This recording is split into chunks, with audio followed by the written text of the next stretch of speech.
Balance Between Ideals and Pragmatism in U.S. Foreign Policy by Kevin Roscher.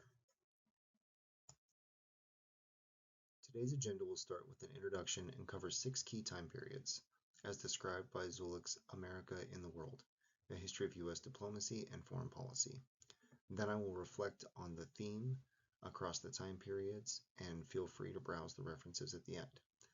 Today we will cover the early foreign policy and expansion, pre-1860s, 1912 to 1939, World War I, interwar diplomacy, 1939 to 1953, World War II and the early Cold War, 1953 to 1960, Eisenhower and the Cold War, 1961 to 1979, Vietnam and Image, 1980 to 1991, Reagan, Bush, and the Cold War's end, and then we will reflect on the theme across those timelines.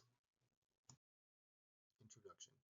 Hi everyone, my name is Kevin Roscher, and the theme that I explored throughout this semester is the tension between American ideals like democracy, freedom, and self-determination, and the pragmatic decisions that the U.S. has made to protect its national interests.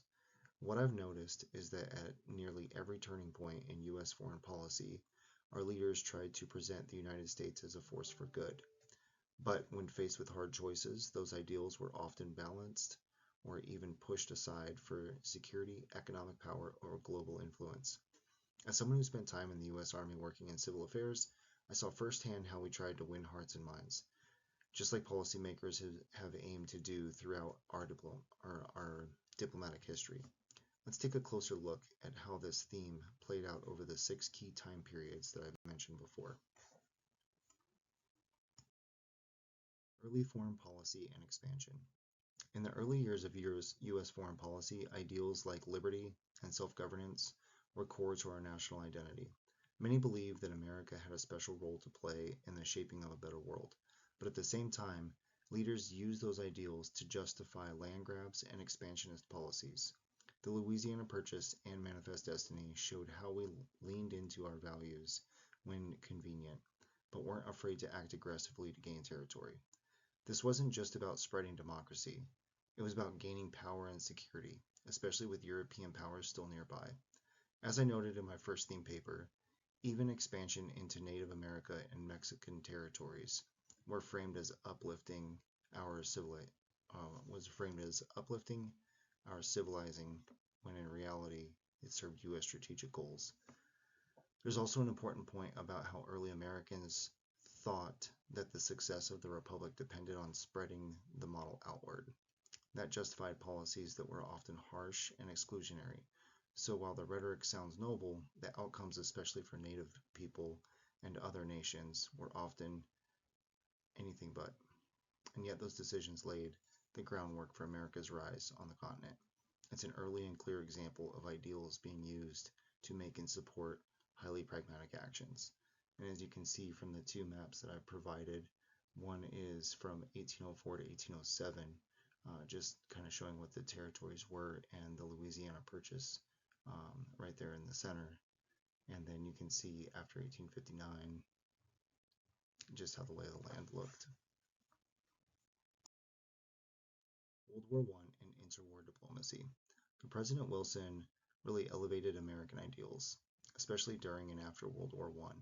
His 14 points were a blueprint for a new international order based on democracy, self-determination, and peace. The League of Nations was supposed to make war obsolete, but Congress and much of the public were not ready for that kind of global engagement. The U.S. never really joined the League, and we turned inward again. That moment highlights how powerful our ideals can be, but also how domestic policies and fear of foreign entanglements can hold them back. In my theme submission from this era, I pointed out how Cordell Hull's push for reciprocal trade agreements also showed this tension. He wanted peace through economic cooperation, but it was also a response to the Great Depression, a pragmatic way to revive U.S. markets. Eli Root's work promoting international arbitration at The Hague was another case where ideals were front and center, but only as far as nations were willing to play along. These efforts laid the foundation for later international systems, but they couldn't overcome the reality that the US and other powers often defaulted to self interest. So again, we see the pattern strong language about peace and cooperation constrained by the pull of political and economic pragmatism. World War II and the early Cold War. So World War II brought US ideals back to the forefront. FDR positioned the US as a defender of democracy and freedom around the world. The Atlantic Charter and the founding of the United Nations were big moments for international cooperation.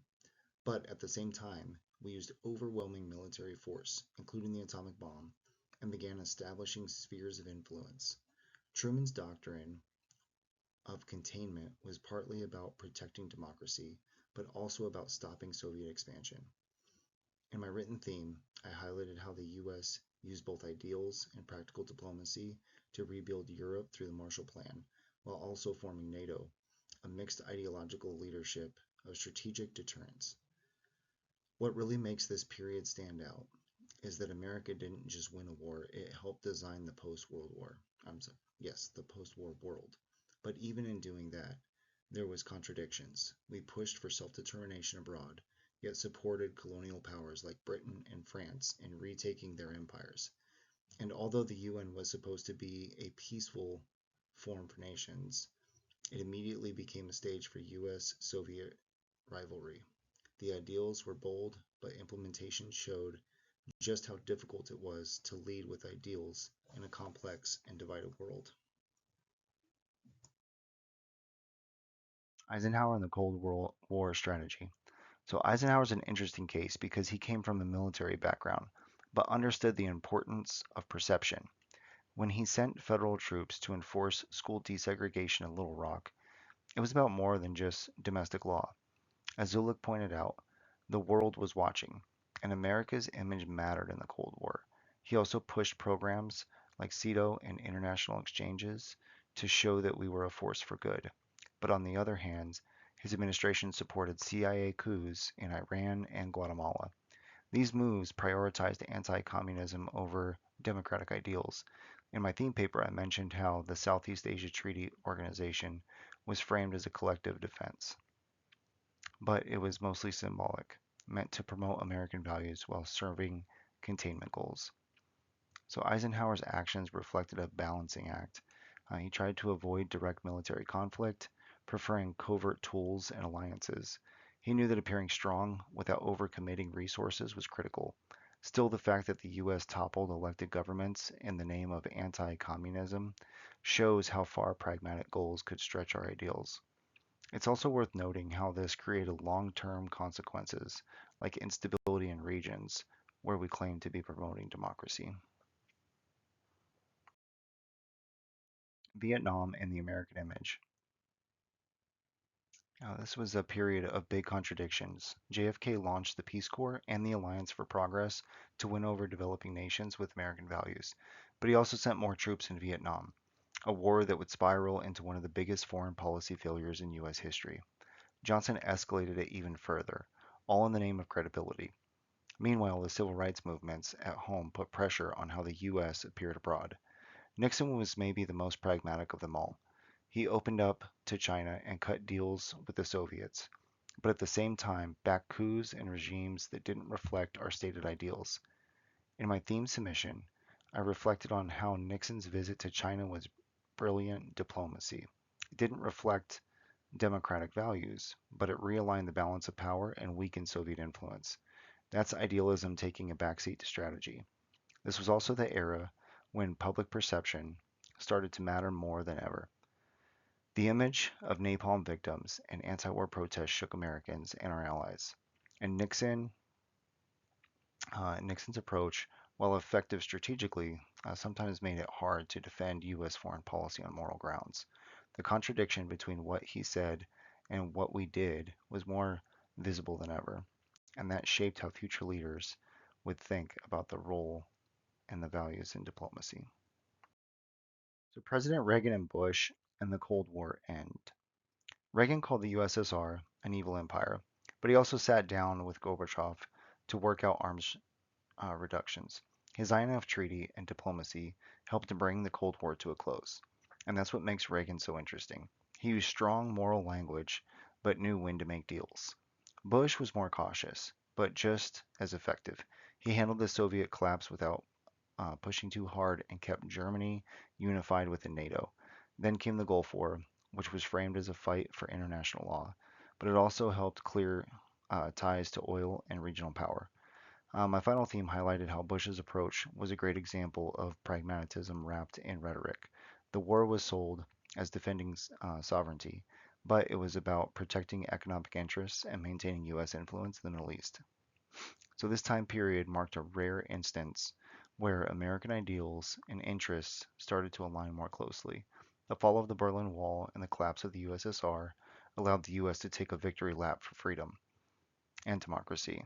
But even in that moment, real decisions like managing reunification, avoiding provoking Moscow, and building new global coalitions were driven by cautious and long-term strategy. It was a successful era, but not one without compromise. So, kind of in a recap, here's a timeline that highlights the areas discussed. Looking across all six of these periods, one thing becomes clear. U.S. foreign policy has always been a balancing act. We like to talk about freedom and democracy, and those values really do show up. But when the stakes are high, leaders make decisions based on what will protect the country, gain influence, and keep global stability. This isn't a flaw, it's the reality of being a global power. What I take away from this is that our ideals matter most when we fight to apply them, even when it's inconvenient. And when we fall short, we need to be honest about that too. As someone with a military background, I found Eisenhower's Cold War strategy particularly interesting. He used both diplomacy and covert operations, which reminded me of how today's missions still rely on layered approaches that we often call on. So with that, thanks for watching. Feel free to browse these references, and I look forward to viewing other students' themes from the course.